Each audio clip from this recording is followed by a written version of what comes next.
Alors la dernière fois, nous avons regardé comment l'annonce, enfin plus que ça, Dieu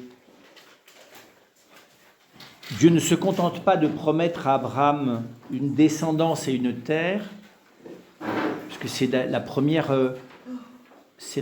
forme d'avenir que Dieu propose à Abraham. Il sort Abraham de sa manière, de sa culture, de sa manière de vivre, pour lui proposer un espace de vie qui soit un espace de vie dédié au Seigneur. On pourrait presque dire que l'annonce de la terre promise, c'est déjà l'annonce d'un royaume qui est le royaume de Dieu, d'un espace sur la terre où l'homme puisse vivre non plus sous l'emprise de la culture et on va dire de la violence de l'histoire, mais à l'abri de Dieu, et que on pourrait presque dire que Dieu propose un renouvellement de l'humanité. Rappelez-vous, au moment du déluge, Dieu hésite à tout supprimer, puis finalement il épargne Noé qui embarque les animaux avec lui. Et puis Dieu dit, je ne referai pas ça. Heureusement, parce que ça ne se réarrange pas par la suite. Et donc Dieu invente une autre manière, d'une certaine manière, d'essayer de sauver cette humanité qui n'en fait qu'à sa tête, pour être très précis. Et donc, là, qu'est-ce qu'il fait ? Il prend une part de l'humanité qui est Abraham, et il en fait comme une espèce de laboratoire de l'alliance. C'est ça l'idée d'Abraham. Et cette alliance, c'est vraiment de faire passer, c'est de nouer une alliance avec l'homme dans sa vie quotidienne, marche en ma présence. Donc c'est pas simplement un Dieu protecteur de loin, c'est celui dont la présence va changer le rapport de l'homme à lui-même, à sa famille, aux autres, mais c'est très lent. Et on voit bien que lorsque Jacob et ses fils partent en Égypte, le processus de renouvellement, il a à peine commencé. Et je dirais, à peine il a commencé, il est déjà mis en péril, puisque vous voyez bien que les frères de Joseph n'ont pas peur d'envisager de le supprimer. Donc on est dans le retour vous voyez, à Caïn et Abel, comme si, pour Dieu, c'est de nouveau l'échec, quoi. Sans parler de la manipulation déjà la manipulation de la mère de Jacob et d'Ésaü. Enfin bon. Et donc on voit bien que c'est lent. Et donc c'est comme si Dieu voulait faire éprouver à cette part de l'humanité qu'il a choisie le niveau de dégradation dans lequel il est. Abraham n'a pas conscience. Déjà d'ailleurs à Abraham, c'est énorme, le sacrifice de son fils, c'est comme s'il lui demandait d'accepter que, c'est très concret d'ailleurs, Dieu vient briser, il vient vraiment briser l'alliance naturelle d'Abraham à son fils, qui lui propose de l'offrir. Tuer ton fils, c'est l'inverse de l'alliance que tu as avec ton fils. Donc Dieu vient faire cette expérience à Abraham d'abandonner tous les schémas de sa paternité. Ce sont des schémas, mais que le christianisme n'a pas réussi à annuler dans le cœur de beaucoup de pères et de mères. C'est-à-dire la transmission, la descendance, l'investissement du futur dans le dos par l'enfant. Oui, qu'en fait, les parents, le père et la mère sont investis dans l'enfant. Ce qui est la catastrophe initiale de notre existence. Si nos parents n'avaient pas été investis Alors, on va te dire que psychologiquement, c'est capital que les parents soient investis en enfant, parce que c'est vrai, au sens de l'investissement affectif. Mais s'il n'y avait eu qu'un investissement affectif minimum pour me permettre d'être reconnu et de grandir, ça aurait été super. Le problème, c'est qu'il y a l'investissement de toutes les pathologies transgénérationnelles et de tous les espoirs déçus transgénérationnels et de tous déjà les espoirs d'ailleurs du raté du couple. Enfin, il y a tout ça dans la paternité et la maternité. Et donc Dieu dit, c'est fini, c'est ma descendance, c'est pas la tienne. Circoncision, tu vois, c'est assez clair, tu vois là. Engendrement, c'est fini, c'est fini. Alors il supprime pas, donc il s'attaque pas d'abord à l'instinct. Il dit, ça c'est à moi là. Voilà. Et pour que tu lâches et que ton enfant soit d'abord le mien avant d'être le tien, est-ce que tu es prêt à l'immoler ? Parce qu'évidemment, tu as eu un enfant miraculeusement, donc bénédiction de Dieu, et vas-y, réinvestissement de la paternité, parce que là en plus, tu as Dieu dans ton côté, tu vois, t'es père de ton fils, et en plus, Dieu te l'a donné. Donc, il est 2 fois le tien. L'enfant du miracle, tu sais. Et donc, c'est assez clair, ça. Bon. Alors, Abraham le comprend, mais très vite, Isaac aussi, ça va bien, parce que Isaac, précisément, il est l'enfant de la vulnérabilité et de la joie de Dieu. Donc Isaac, il ne sait pas bien être père humainement. Hein. C'est ça qui est extraordinaire. Entrer dans la vulnérabilité. Accepter l'offrande de la paternité, comme l'a fait Abraham, pour entrer dans la vulnérabilité paternelle d'un Isaac, manipulable par son épouse, c'est pas rien non plus. Puis après ça, il y a Jacob. Et Jacob, il va falloir que pour apprendre à être père, il apprenne à être frère. Et c'est pas facile quand tu es le frère qui va se faire assassiner par l'autre, qui veut ta peau parce que tu lui as piqué son héritage. Donc il va falloir que Jacob accepte d'être l'objet de la miséricorde, mais négocier la miséricorde avec Isaü, c'est compliqué, quelqu'un qui veut te taper sur la figure. Et en même temps qu'il fasse miséricorde à son frère, parce qu'il faut qu'il comprenne. Vous voyez, c'est tout ça le combat de Jacob avec l'ange. Et donc il va falloir que Dieu vienne sauver le rapport à son frère. Hein. Il se bat toute la nuit pour pouvoir ne pas fuir devant son frère. Donc il choisit que son frère est son frère. Même s'il veut quand même, il est tenté de l'assassiner. D'ailleurs, il va pas l'assassiner. Ésaü va à moitié se réconcilier avec Jacob. Je ne sais pas si vous vous souvenez. Il se rend compte, enfin quand même, mais voilà, il se rend compte, mais pour se séparer tranquillou. Enfin, vous voyez, c'est pas la grande entente durable, c'est pas la charité fraternelle installée, hein, mais on voit bien que Ésaü, Jacob a appris à faire face, en fait, à la tragédie de la jalousie fraternelle, à la tragédie de l'impossibilité relationnelle, fraternelle. Voilà, donc ils partent en Égypte pour bien comprendre à quel point, finalement, il y a une chose en nous qui attend qu'une seule chose, c'est l'esclavage. Hein. Moi, tu me donnes à manger, à boire, de la distraction et un peu de plaisir, je signe tous les papiers, là. Tous les papiers.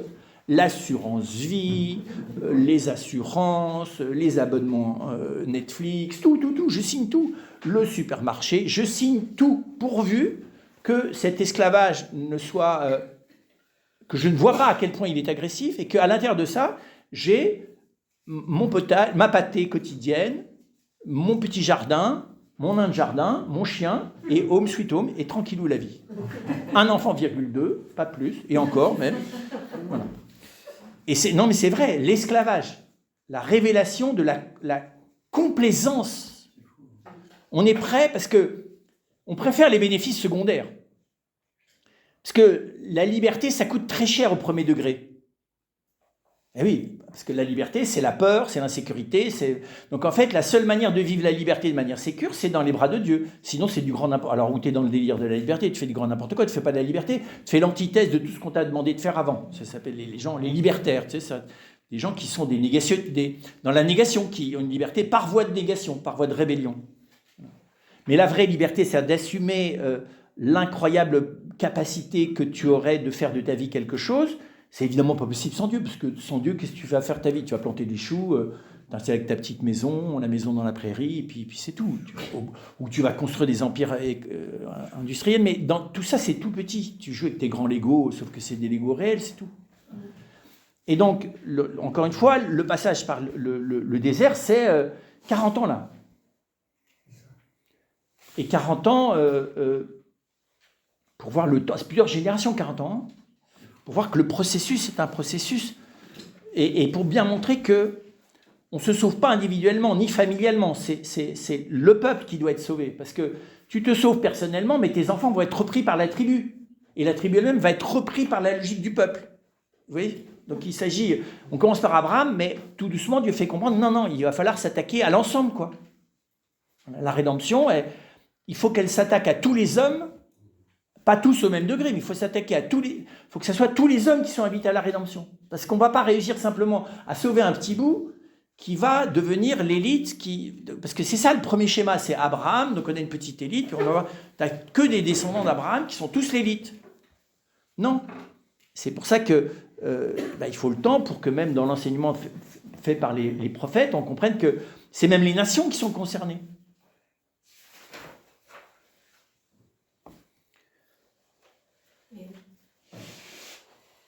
Et donc, alors, ce renouvellement, à la fois Dieu révèle son extension, puisque c'est tout le peuple, puis après ça un peu plus loin, ça sera les nations elles-mêmes, mais ce n'est pas au début les nations, c'est déjà beaucoup le peuple, par rapport à simplement chaque famille. Et puis c'est en profondeur, c'est-à-dire qu'il ne s'agit pas simplement de vivre dans l'obéissance à Dieu, de vivre comme une espèce de contraste, c'est-à-dire que je vis dans l'obéissance à Dieu et lui, il assure mon avenir. Mais qu'il s'agit vraiment de vivre sous le souffle de Dieu. Ça, c'est la révélation progressive des prophètes. Et une des formes les plus profondes de la révélation de cette alliance dans le souffle de Dieu, c'est dans Ézéchiel les deux métaphores. D'abord, celle que j'ôterai de votre... J'ai plus la référence, je suis désolé, mais j'ôterai de votre chair le cœur de pierre. C'est Ézéchiel, je ne sais plus combien. Oui, je sais, mais c'est la référence. Voilà. Donc, j'ôterai de votre chair, c'est très concret, hein, c'est pas j'ôterai de votre pierre le cœur de pierre. Dans votre chair, il y a un cœur de pierre. C'est-à-dire qu'il y a quelque chose de calcifié qui, en fait, contraste complètement, c'est très concret, hein, avec ta chair. C'est-à-dire la vulnérabilité de ta chair, tu la compenses par un cœur de pierre. C'est parfaitement métaphorique. Tu bétonnes ton affectif pour supporter la vulnérabilité de ta chair. La chair, tu ne peux pas la mitritatiser, comme on dit. Tu ne peux pas la transformer en invincible, la chair. Par contre, tu peux durcir ton cœur. Tu peux le rendre, oui, parfaitement. Ta chair, tu ne peux pas la rendre insensible, ton cœur, si. Et donc, finalement, ce que Dieu dit en une métaphore extraordinaire, c'est j'ai beau avoir mon analyse, au bout d'un certain temps, vous ne supportez pas d'être dans la vulnérabilité de la chair, donc plutôt que de remettre la vulnérabilité de votre chair à ma grâce, vous durcissez votre cœur pour compenser la fragilité de la chair.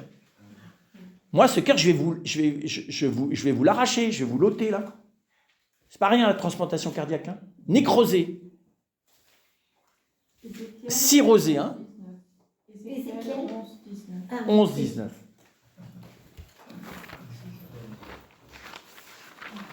Que moi, au début, je n'avais pas vu que c'est « j'ôterai de votre chair » cœur de pierre.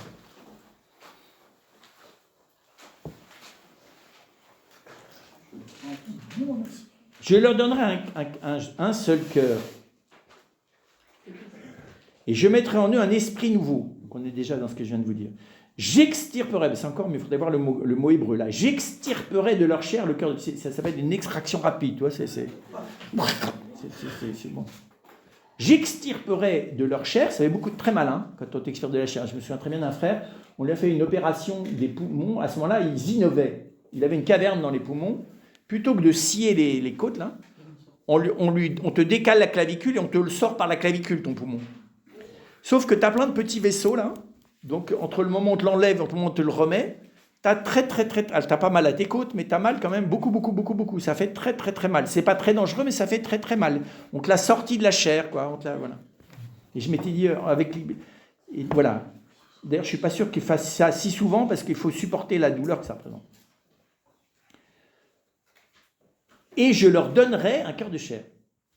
Alors, et c'est le cœur que Dieu nous donne. Donc on voit bien qu'on est vraiment dans une métaphore de renouvellement de l'existence par son centre.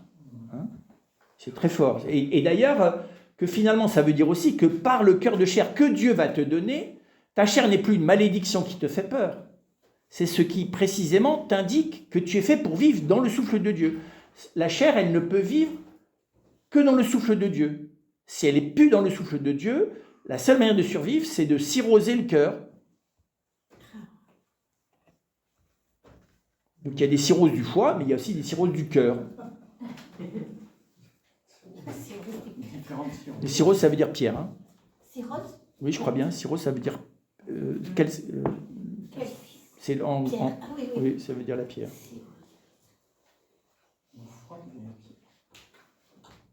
Afin qu'il marche selon mes lois. Alors mes lois, c'est pas mes commandements de l'extérieur, hein. C'est la loi intérieure, c'est-à-dire c'est la manière dont je vous appelle à vivre. La vraie loi intérieure, qui est la loi qui va se révéler tout doucement, être la loi de la miséricorde, du pardon et de l'amour. Mais là, c'est pas encore le cas. Qu'ils observent mes coutumes et qu'ils les mettent en pratique. Ainsi ils seront mon peuple et moi je serai leur Dieu. Alors, c'est très clair. Quant à ceux dont le cœur est attaché à leurs horreurs et leurs abominations, je leur demanderai des comptes de leur conduite, oracle du Seigneur. Le stade ultime de ce renouvellement du cœur par l'Esprit de Dieu, c'est les ossements desséchés.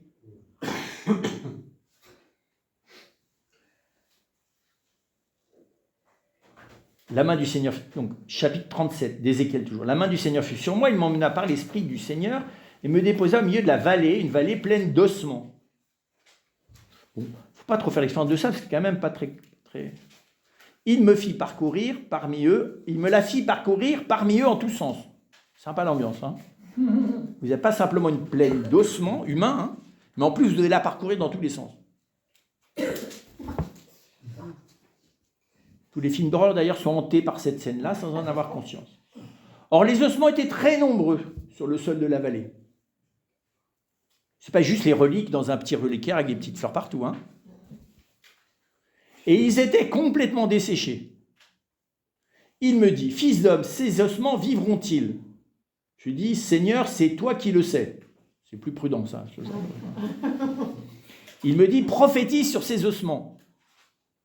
Tu leur diras, ils vont t'écouter sûrement d'ailleurs, ossements desséchés, écoutez la parole du Seigneur.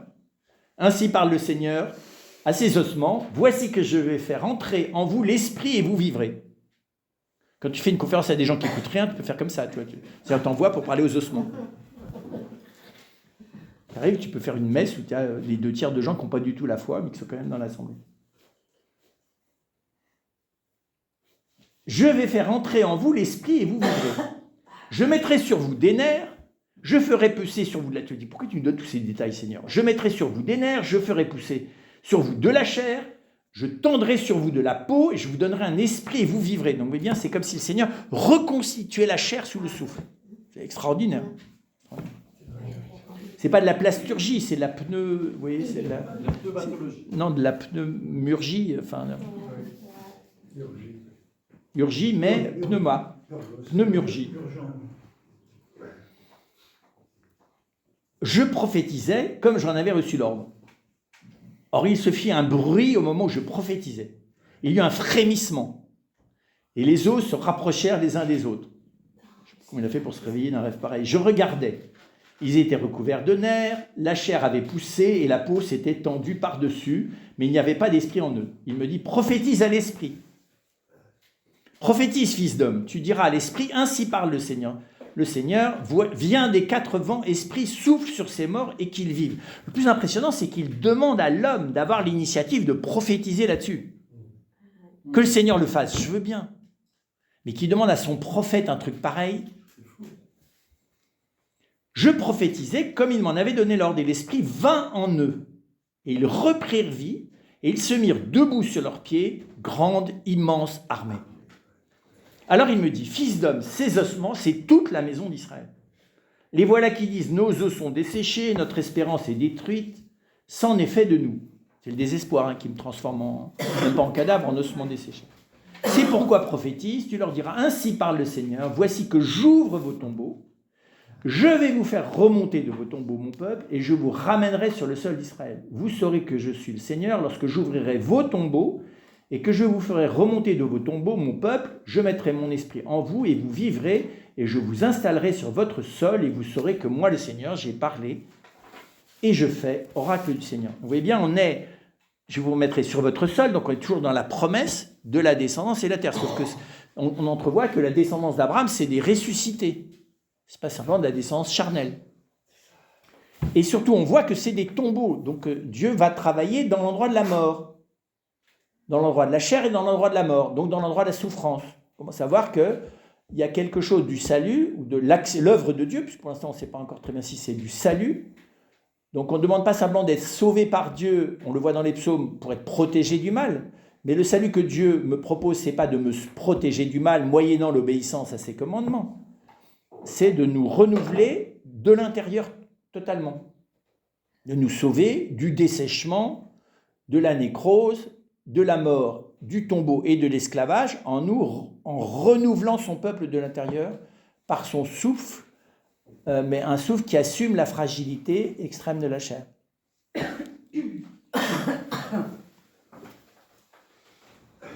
Donc je vois bien que s'il y a ce salut, c'est une transformation qui nous permet de vivre de l'alliance à la manière dont Dieu nous la propose. C'est-à-dire que nous soyons son peuple, ses enfants.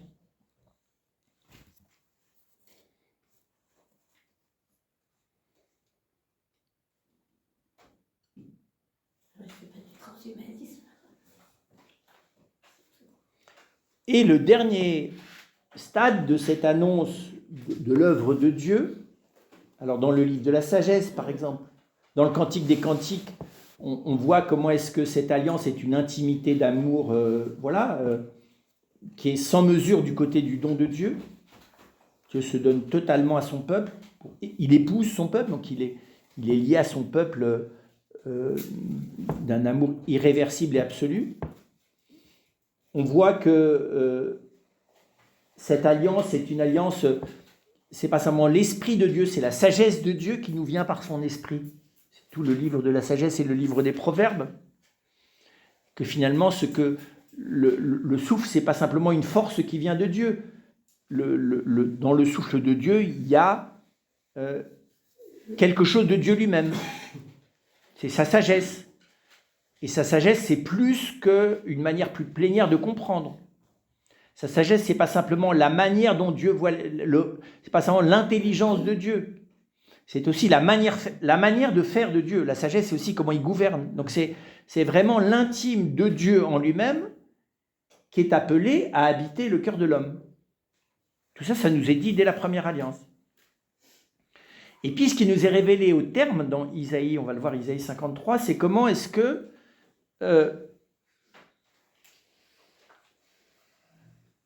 finalement, c'est la souffrance qui est le lieu clé de l'alliance, de la relation à Dieu. Alors,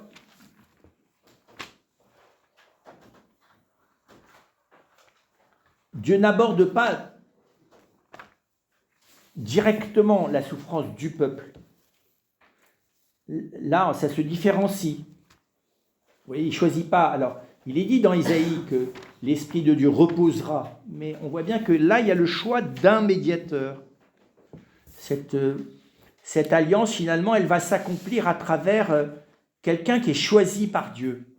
Beaucoup ont été choisis par Dieu, mais il y a une figure,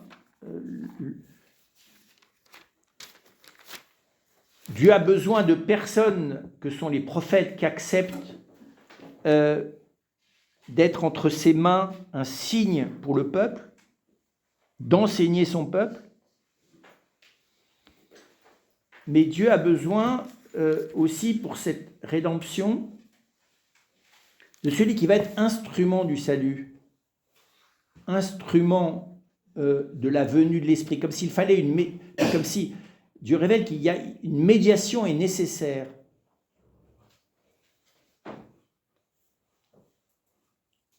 Autrement dit, ce don de l'Esprit va reposer sur celui qu'il choisit, celui qu'il va oindre, son Messie.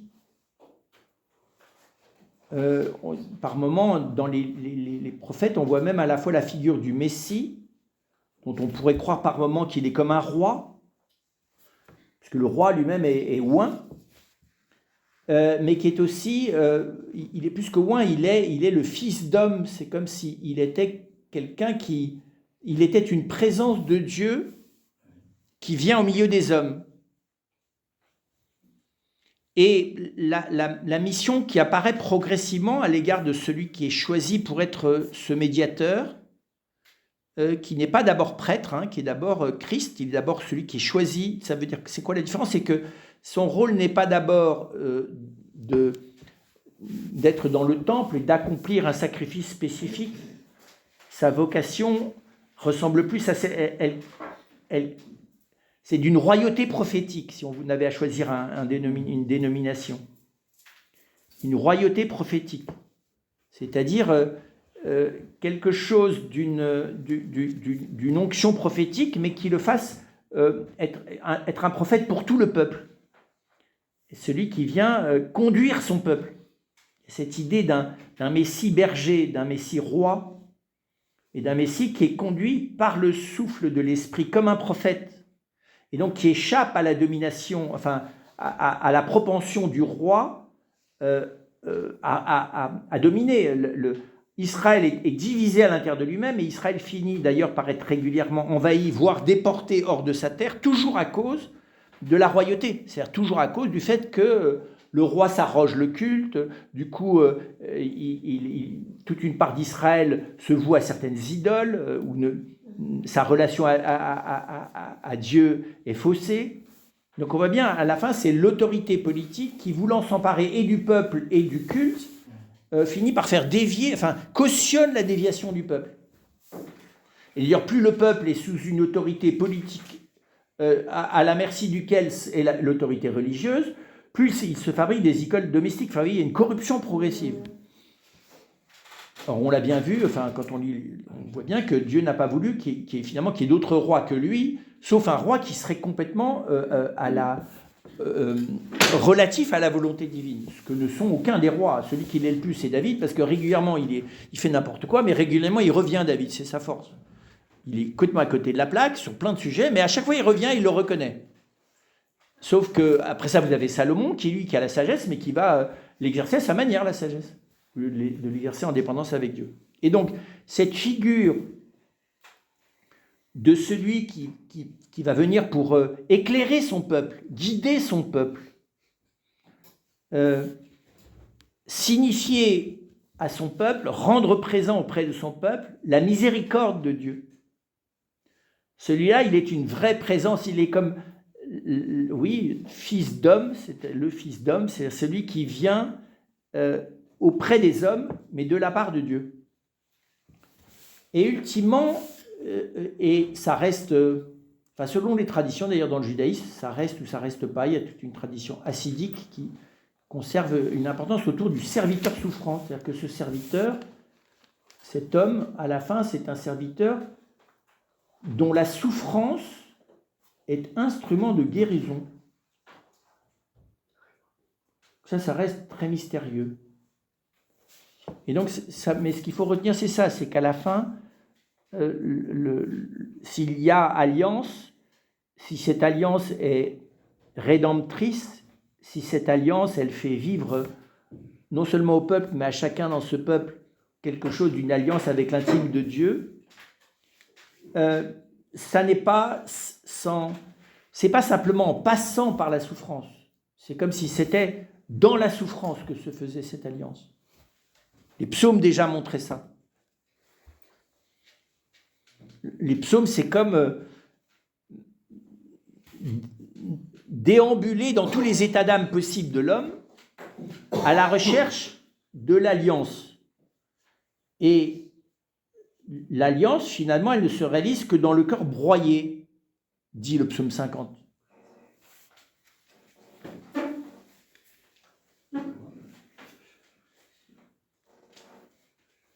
Je vous le relis. Voici que mon serviteur prospérera, grandira, s'élèvera, sera placé très haut. De même que les multitudes avaient été saisies d'épouvante à sa vue, car il n'avait plus figure humaine et son apparence n'était plus celle d'un homme.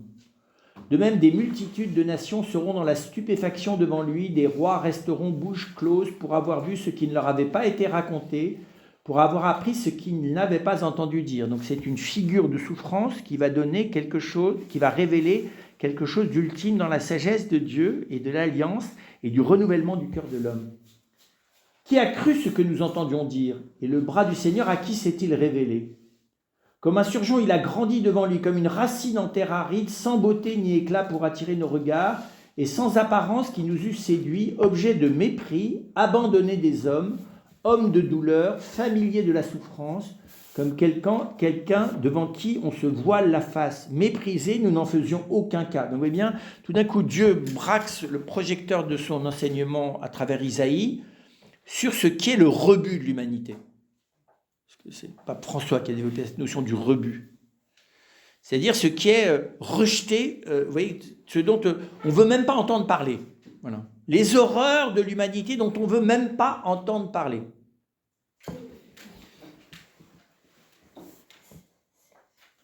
Nous n'en faisions aucun cas. Or, ce sont nos souffrances qu'il portait et nos douleurs dont il était chargé. et nous le considérions comme puni, frappé par Dieu et humilié. Mais lui, il a été transpercé à cause de nos crimes, écrasé à cause de nos fautes. Châtiment qui nous rend la paix est sur lui, et dans ses blessures, nous trouvons la guérison. Tous comme des moutons, nous étions errants, chacun suivant son propre chemin, et le Seigneur a fait retomber sur lui nos fautes à tous. Maltraité, il s'humiliait, il n'ouvrait pas la bouche, comme l'agneau qui se laisse mener à l'abattoir, comme devant les tondeurs une brebis muette, il n'ouvrait pas la bouche. Par contrainte et jugement, il a été saisi. Parmi ses contemporains, qui s'est inquiété qu'il ait été retranché de la terre des vivants, qu'il ait été frappé pour les crimes de son peuple. On lui a donné un tombeau avec les impies et sa tombe est avec le riche, bien qu'il n'ait pas commis de violence et qu'il n'ait pas eu de tromperie dans sa bouche. Le Seigneur a voulu l'écraser par la souffrance. S'il offre sa vie en sacrifice expiatoire, il verra une postérité, il prolongera ses jours, et par lui, la volonté du Seigneur s'accomplira. À la suite de l'épreuve endurée par son âme, il verra la lumière et sera comblé. Par sa connaissance, le juste, mon serviteur, justifiera les multitudes en s'accablant lui-même de leurs fautes. C'est pourquoi il aura sa part parmi les multitudes. Avec les puissants, il partagera le butin, parce qu'il s'est livré lui-même à la mort et qu'il a été compté parmi les criminels, alors qu'il portait le péché des multitudes et qu'il intercédait pour les criminels. Voilà, donc ce texte reste un mystère, il se réalise en Jésus, mais même en Jésus, il reste un mystère.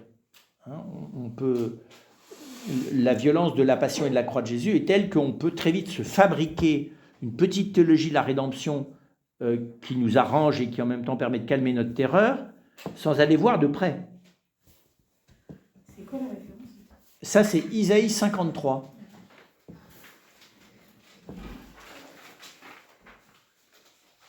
Alors, ce qu'il faut, avant d'entrer dans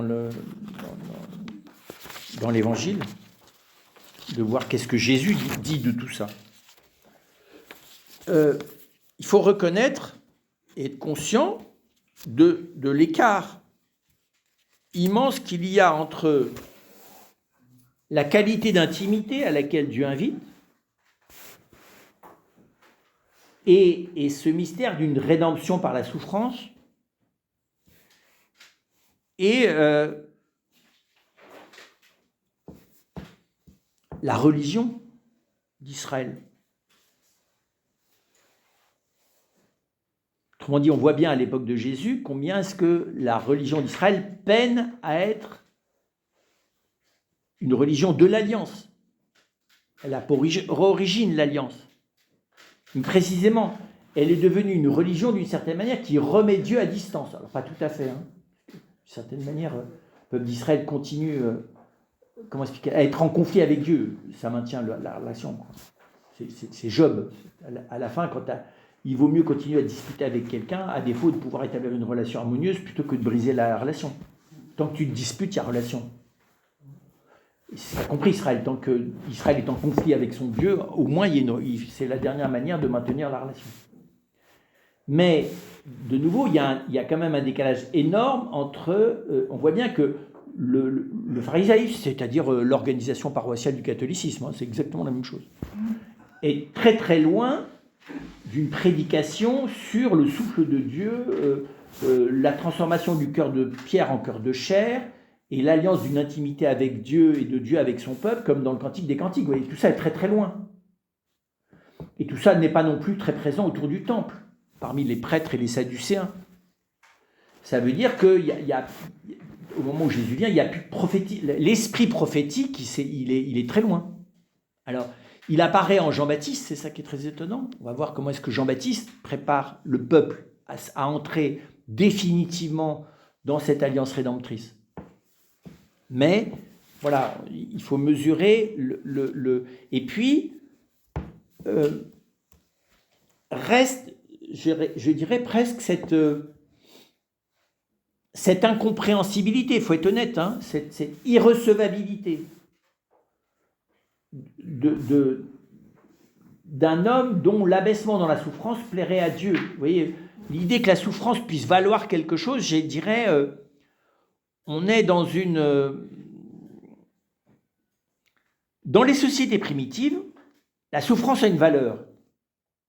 C'est celle par laquelle tu dois passer pour mériter de mettre au monde, ça s'appelle la maternité, et c'est celle par laquelle tu dois passer pour mériter de protéger victorieusement ton peuple. Ça, c'est masculin. Les deux valeurs de la souffrance. C'est la souffrance du guerrier et la souffrance de la maternité. Il y a deux souffrances. Et cette souffrance, elle est valorisée, puisque c'est les deux souffrances héroïques. Celle de risquer ta vie dans l'enfantement, et de toute façon de passer par la souffrance, et de risquer ta vie dans la défense de ton peuple, et de toute façon de passer par la souffrance. Et donc on voit bien qu'il y a une forme, j'allais presque dire, comment vous dire ça, une culture ancestrale que nous avons tous au fond de nous, qui font que ce sont les deux formes de souffrance inévitables. Il faut apprendre à souffrir si tu veux être capable de mettre au monde et de protéger les tiens. Donc la souffrance fait partie de la fortification du courage d'être humain. Peut-être que ce n'est pas du tout comme ça que c'était prévu, mais en tout cas c'est comme ça que nous on l'a organisé. Et très clairement, là Dieu vient faire vivre à son peuple autre chose. Déjà Abraham, d'être prêt à immoler ton fils, ça n'a rien à voir, tu n'es pas du tout dans le même registre de la souffrance. Ça n'existe pas ça. Que tu doives dans certaines cultures offrir tes fils au Baal parce que ça va maintenir sa bénédiction, mais là, c'est pas du tout ça. Dieu n'a pas du tout dit qu'il va maintenir sa bénédiction parce qu'il va offrir Isaac. Il dit, tu vas immoler Isaac d'ailleurs. Il dit même pas tu vas me l'offrir, il dit tu vas le tuer. Vous voyez, c'est dans les traditions comme toutes les traditions autour du Baal, on brûlait les enfants, on immolait les enfants, mais parce que, comment vous dire ça, le but était de faire une offrande au Dieu. Là, c'est pas, si vous regardez de près le dialogue entre Abraham et Dieu, il ne s'agit pas de faire une offrande à Dieu, il s'agit de tuer son fils. Donc ce qui est visé, c'est sa paternité, ce n'est pas la satisfaction divine. Abraham l'a bien compris d'ailleurs. Et donc, voilà, les épreuves que Dieu... Il y a les épreuves que le peuple se fabrique tout seul, puis il y a les épreuves que Dieu accompagne. L'Égypte, c'est une souffrance que Dieu accompagne. Comprenez, l'esclavage n'est pas la conséquence. Le pauvre peuple, il avait faim, il s'est retrouvé à devoir se réfugier en Égypte, normalement, juste le temps de pouvoir manger à sa faim et de retourner dans son pays, mais c'était un risque énorme quand tu as un espèce de peuple de rien du tout par rapport aux Égyptiens.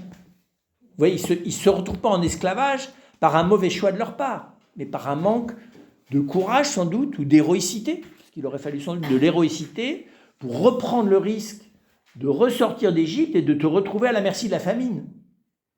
Donc de choisir ta liberté contre ta sécurité, c'est de l'héroïsme. Et on voit bien d'ailleurs que dans les épreuves que vit Israël, je ne vais pas le faire là, mais Dieu donne une lumière sur la souffrance de ces épreuves qui est autre chose que la manière dont le peuple lui-même vit la souffrance. C'est pas facile, parce que, comment vous dire ça ? Nous sommes attachés à l'image que nous avons de nous-mêmes, ou que les autres nous renvoient de nous-mêmes. Mais la chose à laquelle nous sommes le plus attachés, c'est au récit sur le sens de nos souffrances. Le récit tragique de notre vie héroïque dans la souffrance, il n'appartient qu'à nous, et nous y sommes attachés plus qu'à n'importe quoi. Personne, vous voyez, nous expliquer qu'en fait, les raisons pour lesquelles on a souffert et le sens de ce qu'on a souffert n'a rien à voir avec ce que nous imaginons, c'est pas du tout cool, ça. Parce que j'ai souffert ça, mais j'ai quand même franchi ça, j'étais courageux là, mais là j'aurais dû être plus courageux, et là c'est normal que j'ai souffert, et là c'est injuste que j'ai souffert. Vous voyez, on a toute une histoire explicative. Ça s'appelle l'identité narrative, c'est-à-dire que, oui, bien sûr, une famille où c'était pas facile, d'ailleurs ta mère, mais ton père quand même il était merveilleux, mais tu as quand même souffert, enfin tu vois, ta mère est ceci, et finalement toute cette famille a souffert, et elle n'a pas du tout souffert, et donc on a tout vous voyez, on a toute une histoire là, qui est à disposition. D'ailleurs en plus, le pire, c'est les hagiographes. Les gens qui racontent la sainteté des autres, mais ceux-là, on devrait les enfermer. Tu devrais avoir interdiction d'écrire la sainteté des autres. Sauf avant d'avoir toi-même atteint un certain degré de sainteté. Donc l'Église ne devrait permettre qu'on écrive la vie des autres, je parle des saints, qu'à partir d'un certain niveau où tu as lâché toi-même toutes tes images de ce que sont les saints. Non mais il n'y a rien de plus empoisonnant que les gens qui racontent. Parce que la vie des autres, c'est quoi? C'est comment j'aurais aimé que Carlos Acuti ou la petite Bernadette soient. Et là, je raconte l'héroïsme de quelqu'un qui, ça se trouve, il n'y a rien à voir avec ce qu'il a été. Rien à voir. Oui, mais je m'appuie sur ce qu'il a dit sur les témoignages. Et alors, les témoignages valent rien. Les témoignages, c'est de la projection. Demande à tous les gens qui ont rencontré M. Emmanuel Macron dans sa vie de témoigner, tu vas voir. Mais c'est la même chose avec les saints. Les témoignages sur Carlos Acuti ne sont pas plus fiables que les témoignages sur Emmanuel Macron ou Donald Trump. Ils sont tout aussi projectifs. Les témoignages, mais pas du tout, puisqu'ils sont mus par une admiration complètement projective. Pas que, mais comment tu tries? Mais comme les témoignages sur Donald Trump et Emmanuel Macron, il y a du juste là-dedans. Mais quoi? Comment tu fais pour évaluer ce qui est juste dans ce que te racontent les autres? Et qu'est-ce que tu fais pour évaluer la vérité dans quelqu'un que tu admires? C'est-à-dire que tu déformes dans ta perception. Alors quand tu t'es coltiné l'autre de près, oui. Là, oui. Les saints qui t'en ont fait baver pendant 30 ans, là, je pense que tu es mieux placé pour pouvoir parler. D'ailleurs, du coup, tu n'as plus rien envie de dire parce que tout ce que tu vas dire va être incompréhensible par les gens qui veulent continuer à les admirer. Mais les hagiographes, c'est des gens qui jouent du violon. Pas tous, hein, mais à 80% d'entre eux. Alors, il commence à y avoir des biographies où l'auteur a le courage d'aller voir tout ce qui n'est pas clair chez celui qui est devenu un saint. Et comment c'était pas du tout programmé qu'il soit saint, contrairement aux apparences. Et que même ça lui a coûté beaucoup plus cher d'être saint, mais pas du tout là où on avait pensé. Enfin voilà. Mais vous les prenez tous, les saints. Vous prenez n'importe qui, le curé d'Ars. Demandez-vous quelle image vous avez de lui. Les combats du curé d'Ars avec le démon. Selon l'image que tu as du démon, c'est pas du tout la même chose. Hein. Selon que tu penses, c'est qu'il était un peu psychopathe, qu'il projetait un démon qui n'existe pas, ou qu'au contraire, le démon lui en voulait particulièrement à lui. Et chacun y va de son drame, de son western, quoi. Hein. Parce que, pardon, mais c'est pas très différent du western. Hein. Les séries, tu sais, les séries. C'est la même chose. Tu te fais ton film. Bah, la prédication, ça peut être aussi le film que tu penses de Jésus-Christ. Hein. C'est Cécile B2000, mais c'est Monsieur le curé. Mais Cécile B2000. Alors Moïse arrive selon l'idée que tu as de ce que doit être Moïse ou pas Moïse. C'est rare d'ailleurs que quand tu mets en scène Moïse, il bégaye. Vous êtes John Huston dans les 10 commandements, il bégaye pas beaucoup. Hein. Tu devrais faire avec toi un défaut de langage majeur là. C'est fini ton film, hein. C'est fini. Tu le fais discret, mais tu le fais pas avec.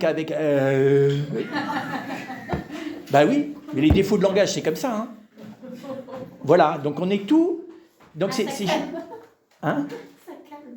Bah oui, ça calme, mais parce que c'est vrai. Et donc précisément, ce que je suis en train de vous dire, c'est que le récit archaïque que nous nous faisons de notre propre souffrance, c'est ce que Dieu vient démonter par le serviteur souffrant. Et donc ça veut dire que la pédagogie de Dieu sur le rapport à la souffrance est la dernière des pédagogies de Dieu. C'est pas une pédagogie par élévation, parce que nous, évidemment, c'est notre schéma. C'est-à-dire que si tu avais un petit peu plus d'élévation spirituelle, un petit peu plus de dynamisme de l'amour, si le Seigneur te donne un peu de dose, quoi, il te l'augmente, voilà, et ben finalement tout va être transfiguré. Mais est-ce que c'est ça ce dont parle Dieu? Absolument pas. Il aurait dû, je sais pas, donner des dons charismatiques à Abraham, à Isaac, à Jacob, enfin à tout le monde. Pourquoi il les laisse être déportés 2 fois, ce peuple, dans des conditions horribles? Pourquoi 2 ou 3 fois Jérusalem est saccagée et l'abomination est dans le temple? C'est quoi ces manières de faire?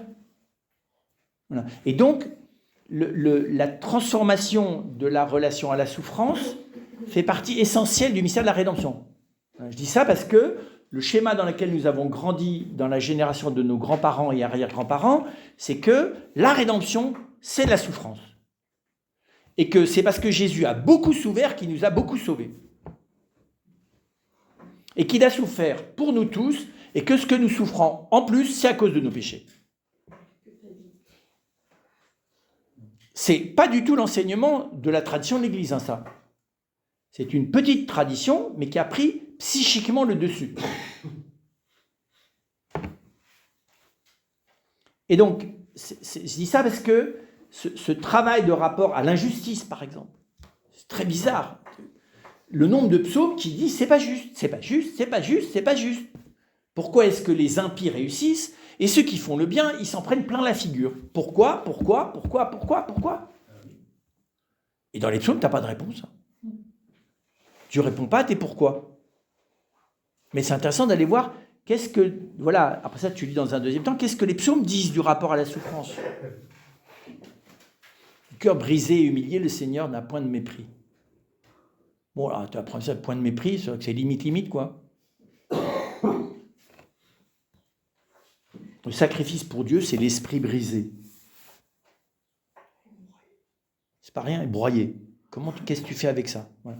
Donc le grand texte, c'est Isaïe 53. Le grand texte, c'est le texte de la conversion. Voilà.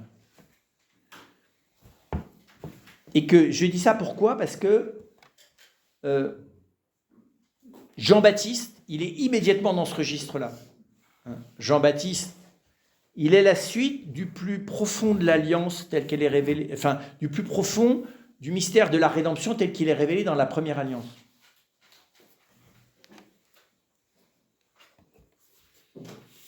Et donc, il y a un lien, vous voyez bien, un contraste entre la Jérusalem nouvelle à laquelle est appelé le peuple d'Israël, c'est-à-dire à être comme cette épouse rayonnante de son épouse pour toutes les nations, et donc qui est la profondeur de cette alliance d'intimité dans l'amour, qui fait que Dieu est à demeure dans son peuple, il est l'Emmanuel, il est à demeure dans son peuple. Et en même temps, voilà, ce grand mystère de qu'en est-il de la relation entre ça et le mystère de la souffrance. Ça n'est pas solutionné dans ça reste un chemin dans la première alliance. Et c'est en Jésus que va nous être révélé qu'est-ce que ça veut dire. Mais c'est bon d'y être préparé.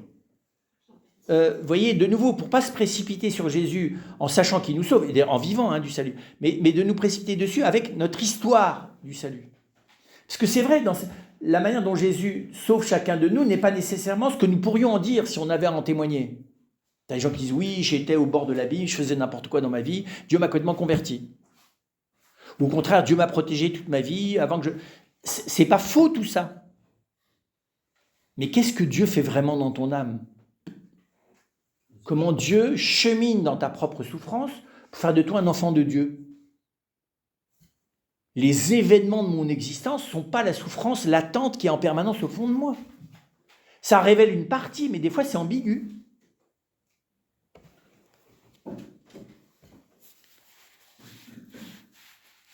Alors, quand on regarde Jean-Baptiste, pour revenir un petit peu du...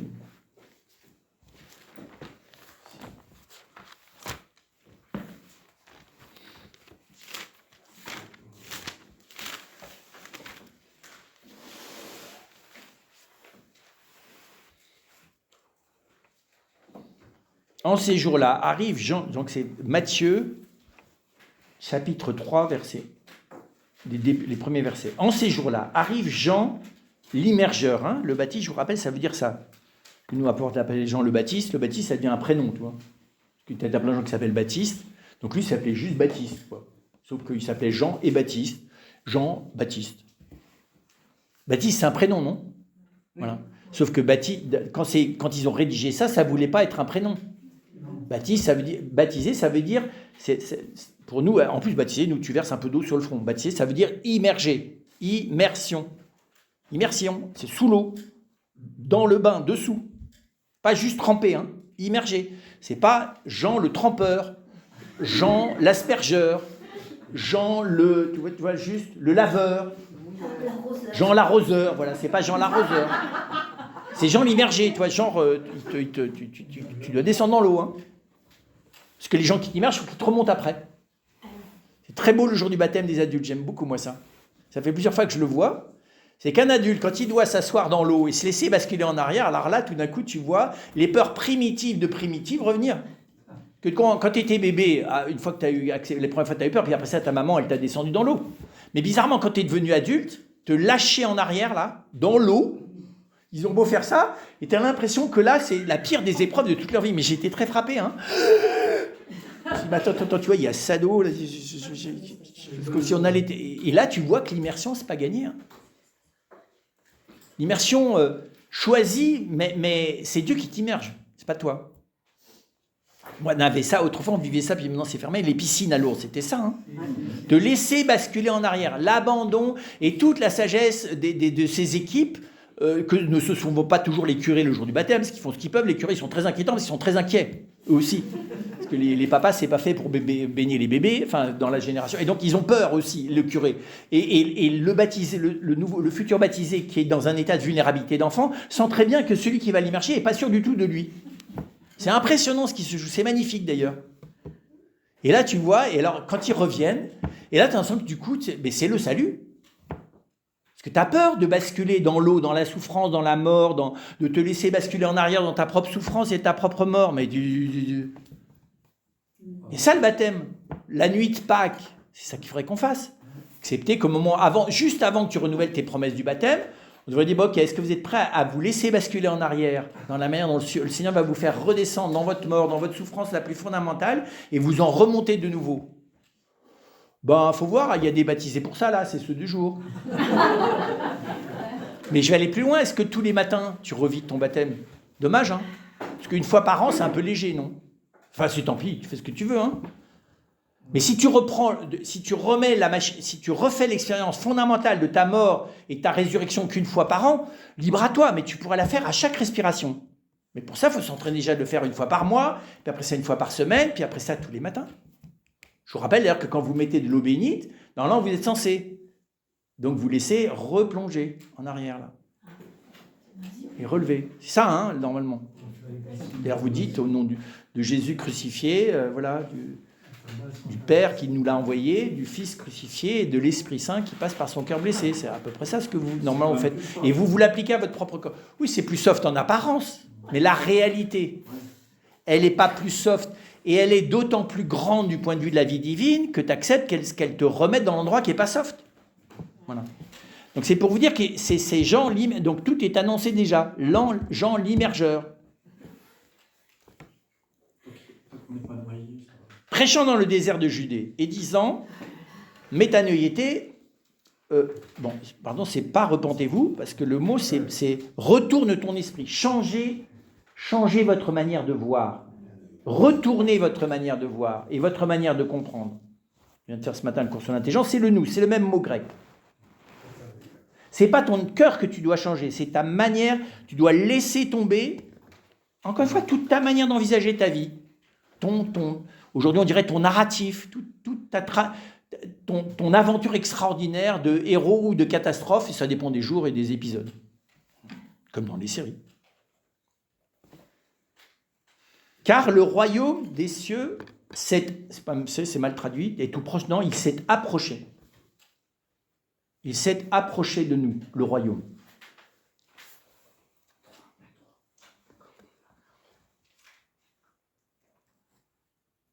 Et donc, Jean...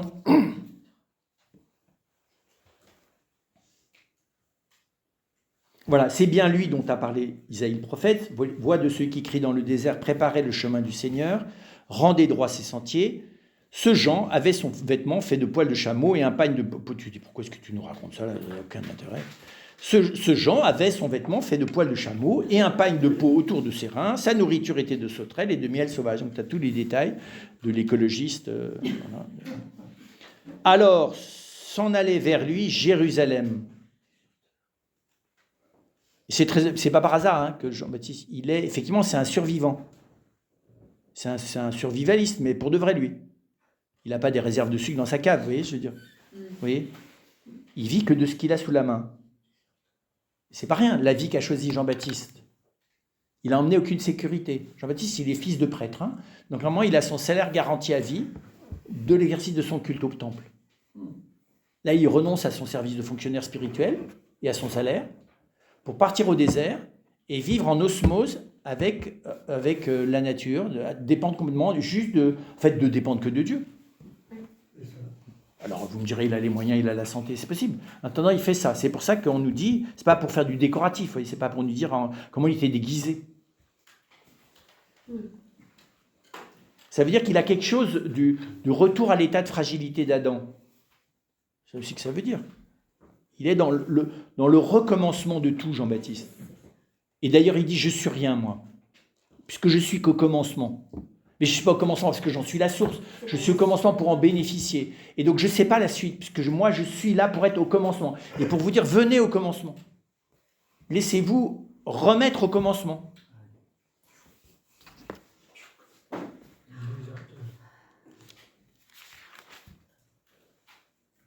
Voilà, mais il précise, alors s'en allait vers lui Jérusalem et toute la Judée, toute la région du Jourdain, et ils se faisaient baptiser par lui dans les eaux du Jourdain en confessant leurs péchés.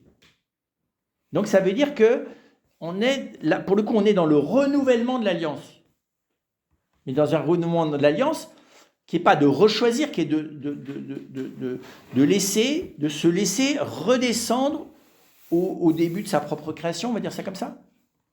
Tu confesses tes péchés qui t'empêchent de laisser Dieu te mener comme il veut. Et lui, il te remet dans cet état de naissance première. C'est une naissance première à l'alliance. Voilà. Mais Jean-Baptiste va dire, moi je suis là pour vous mettre là, mais celui qui va vous faire naître en plénitude à ce royaume, c'est celui que j'annonce. Voilà. Donc, ce que je veux dire, c'est que c'est très beau. Jean-Baptiste nous amène à accueillir la rédemption par la reconnaissance de tout ce qui nous éloigne de Dieu. Je vous dis, et d'abord la manière dont l'histoire que nous nous racontons de nous-mêmes nous fait nous prendre les pieds dans le tapis et dans nos ornières de manière structurelle, puisque de toute façon c'est toujours la même histoire. Voilà, et donc Jean voilà, nous dit, mais reconnaissez que vous ne savez pas mener vos vies, et accepter de revenir à une naissance, à votre statut de créature fondamentale qui est à la disposition de Dieu. Donc c'est assez beau, c'est que, oui, c'est pas d'abord le rachat de mes fautes, on va y revenir, il sera beaucoup plus loin. C'est d'abord l'accueil d'un renouvellement radical, l'accueil de ce... C'est l'acceptation, la rédemption, elle commence par l'acceptation de se laisser renouveler radicalement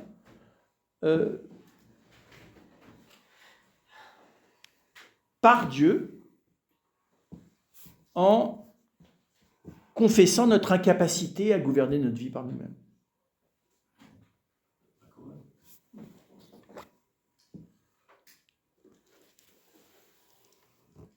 Jean-Baptiste ne parle pas de naissance, mais il l'a fait symboliquement vivre. Que le passage par l'eau, c'est à la fois le rite de la noyade, et c'était très étonnant. Chaque fois qu'on sort de l'eau,